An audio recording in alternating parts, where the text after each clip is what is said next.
Assalamualaikum warahmatullahi wabarakatuh. Saya Didit Aditya Daiman. Kali ini saya akan mempresentasikan tentang manajemen mutu untuk memenuhi soal manajemen operasional, soal UAS dengan dosen pengampu Mia Kusmiati, SE, ME. Yang pertama, eh, saya akan menjelaskan tentang organisasi manufaktur ataupun jasa dapat dipandang sebagai satu bundel proses yang memiliki input dan output tertentu.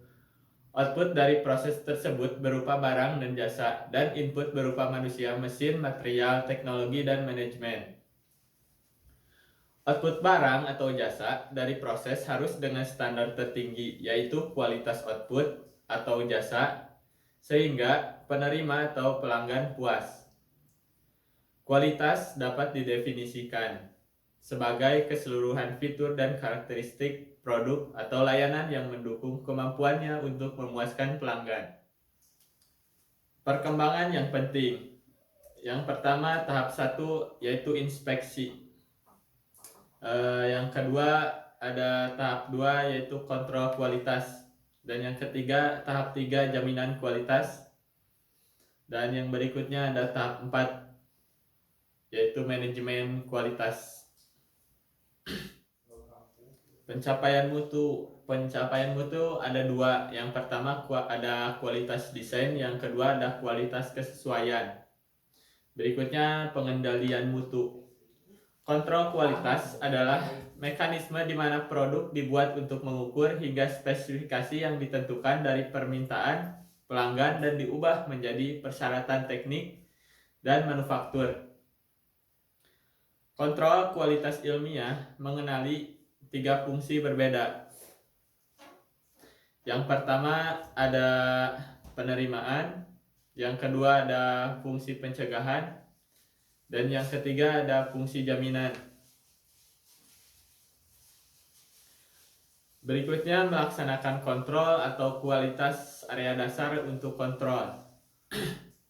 Yang pertama yaitu penyusunan standar mutu dan spesifikasi. Yang kedua, melakukan kontrol atas input, yaitu bahan mentah, perkakas, cik, dan perlengkapan. Dan yang ketiga, melakukan kontrol selama produksi.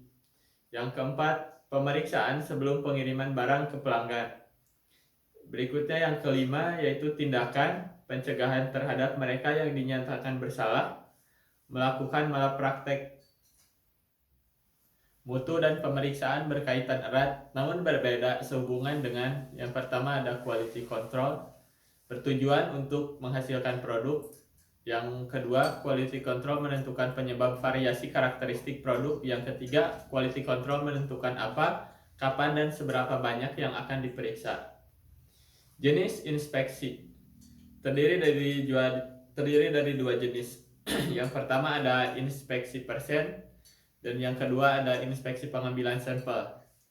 Inspeksi persen memiliki kelemahan. Yang pertama ini melibatkan biaya dan pengeluaran yang sangat besar. Yang kedua memakan waktu dan membosankan.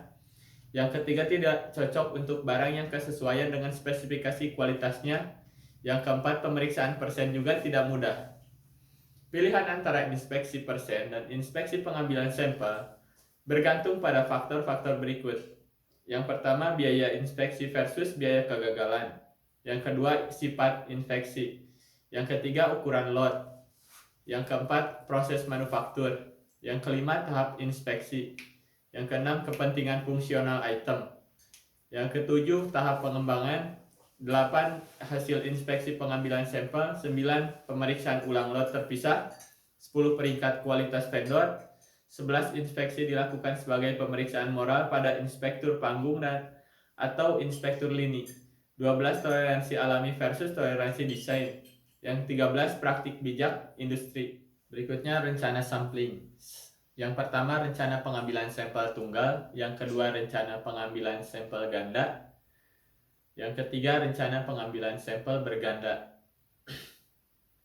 Yang pertama rencana pengambilan sampel tunggal, yaitu inspeksi pengambilan sampel di mana keputusan untuk menerima atau menolak lot didasarkan pada hasil pemeriksaan satu sampel.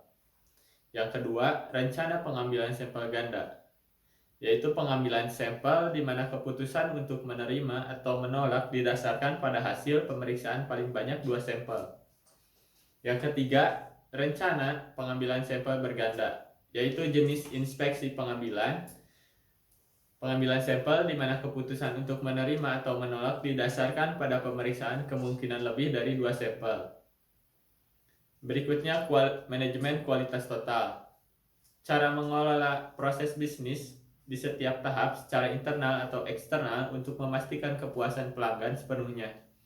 Yang pertama, definisi CQM, manajemen kualitas total.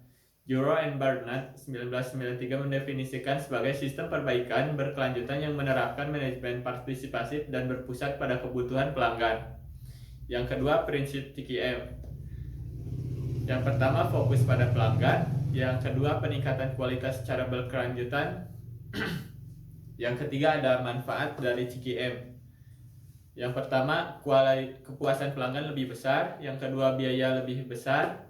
Yang ketiga, daya tanggap lebih tinggi. Pengendalian proses statistik. SPC mencegah terjadinya kerusakan dengan melakukan kontrol atau proses daripada pemeriksaan kesesuaian barang setelah diproduksi. Yang berikutnya, pengendalian proses didasarkan pada prinsip-prinsip berikut. Yang pertama, independen. Variabilitas selalu melekat dalam proses apapun. Yang pertama, variabilitas total terdiri dari 2 bagian sebagai salah satu internal. Variasi eksternal disebabkan karena penyebab yang dapat dialihkan yang selalu dapat dilacak ke kondisi pengoperasian proses dan diperbaiki. Yang ketiga, yang berikutnya pola variasi dari suatu proses industri. Yang berikutnya, setiap karakteristik kualitas memiliki spesifikasi tertentu. Bagan kontrol untuk pengendalian proses. Yang pertama ada jenis bagan kontrol, yang kedua ada diagram kontrol untuk variabel, yang ketiga digunakan diagram kontrol kesimpulan untuk proses industri. Yang berikutnya, setiap karakteristik kualitas memiliki spesifikasi tertentu. Kemudian yang berikutnya, bagan kontrol untuk pengendalian proses. Yang pertama ada jenis bagan kontrol, yang kedua yaitu diagram kontrol untuk variabel, dan yang ketiga gunakan diagram kontrol. Baik, dari presentasi kali ini dapat kesimpulan yaitu fungsi kualitas telah berkembang dari inspeksi ke QC, ke QA, dan ke CQM. Untuk membangun kualitas ke dalam produk, kualitas harus dimiliki pada kedua tahap kualitas desain dan kualitas kesesuaian. Pengambilan sampel penerimaan adalah proses mengevaluasi kualitas banyak produk melalui pemeriksaan yang cermat terhadap sejumlah kecil unit produk yang diambil dari lot. Total quality management adalah filosofi untuk mengelola bisnis yang berfokus pada kebutuhan pelanggan. Kepemimpinan fokus pelanggan, keterlibatan karyawan, pelatihan adalah beberapa elemen kunci dari manajemen kualitas total. Dan bagian kendali adalah alat statistik penting untuk kendali mutu. Parameter diagram kontrol. Setiap diagram terdiri dari garis pusat batas kontrol atas dan batas kontrol bawah. Sekian presentasi dari saya untuk memenuhi soal UAS kali ini. Terima kasih. Assalamualaikum warahmatullahi wabarakatuh.